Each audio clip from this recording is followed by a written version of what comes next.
मुंबईतील वर्चस्व कायम ठेवण्यासाठी भाजपची सध्या धडपड पाहायला मिळते।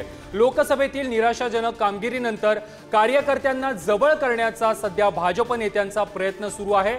मुंबईमध्ये भाजपचे महत्त्वाचे नेते प्रभागनिहाय कार्यकर्त्यांशी संवाद साधणार आहेत। लोकसभेत झालेल्या चुका, पक्षावर असलेली कार्यकर्त्यांची नाराजी आणि मुंबईमध्ये प्रभागनिहाय करावं लागणारं डॅमेज कंट्रोल यावरती सध्या भाजप नेते कार्यकर्त्यांशी संवाद साधणार आहेत। लोकसभा निवडणुकीमध्ये मुंबईमध्ये भाजपला मोठा फटका बसलेला होता आणि त्यानंतर आता डॅमेज कंट्रोल करण्यासाठी भाजपचा प्रयत्न सुरू झालेला आहे।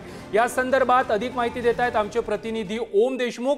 ओम, मुंबईमध्ये वर्चस्व कायम ठेवण्यासाठी भाजपची धडपड पाहायला मिळते।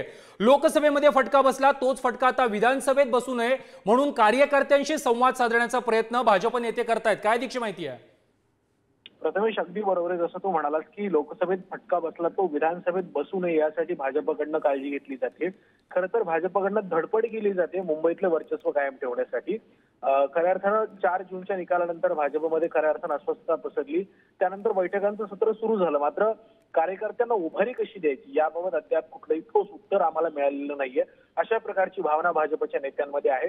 बैठका सातत्यानं सुरू आहेत, मात्र आउटपुट काय मिळतं हे आमच्यासाठी महत्त्वाचं आहे, अशा प्रकारची भावना भाजप नेते व्यक्त करतायत। या पार्श्वभूमीवरती भाजपच्या नेत्यांनी कार्यकर्त्यांशी संवाद साधावा, त्यांचा जो राग आहे, त्यांची जी भावना आहे ती समजून घ्यावी।